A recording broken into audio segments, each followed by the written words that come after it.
Assalamualaikum warahmatullahi wabarakatuh. Saya Ilra Aprila. Di video ini saya akan membahas tentang signaling teori dalam rangka memenuhi ujian tengah semester teori akuntansi.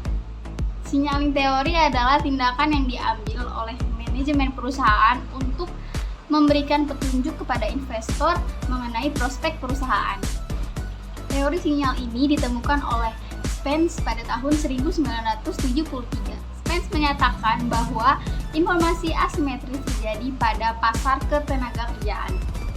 Oleh sebab itu, Spence membuat suatu kriteria sinyal guna menambah kekuatan pada pengambilan keputusan.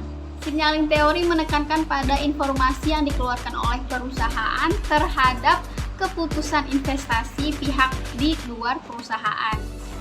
Secara garis besar, ketersediaan informasi erat kaitannya dengan signaling teori. Variabel-variabel yang terkait dengan signaling teori yang pertama ada variabel ukuran perusahaan, yang kedua ada variabel profitabilitas, dan yang ketiga ada variabel ekonomi makro, yang keempat ada nilai perusahaan, dan yang kelima ada return saham.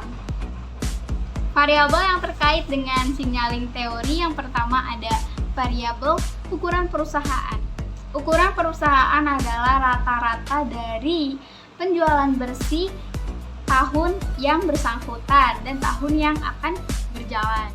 Klasifikasi ukuran perusahaan ada 4. Yang pertama usaha mikro, usaha kecil, usaha menengah, dan usaha besar. Dengan adanya ukuran perusahaan, maka akan memudahkan para investor untuk mengambil keputusan.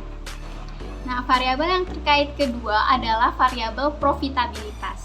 Rasio profitabilitas adalah rasio yang mengukur dan menggambarkan kemampuan suatu perusahaan untuk memperoleh laba atau keuntungan. Dengan mengukur dan menghitung laba perusahaan di dalam satu periode, maka akan diketahui laba yang akan diterima oleh perusahaan tersebut, sehingga perusahaan dapat membandingkan laba tahun sekarang dengan laba tahun sebelumnya. Hal tersebut juga akan membantu investor untuk mengambil keputusan apakah dia harus berinvestasi di perusahaan tersebut atau tidak.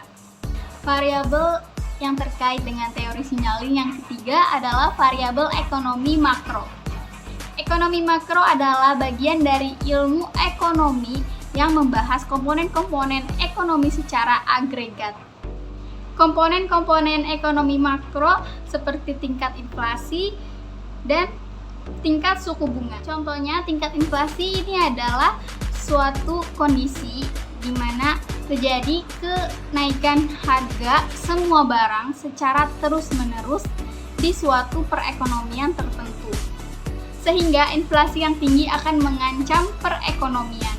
Begitu pula tingkat suku bunga akan sangat berpengaruh kepada keputusan dari investor saham.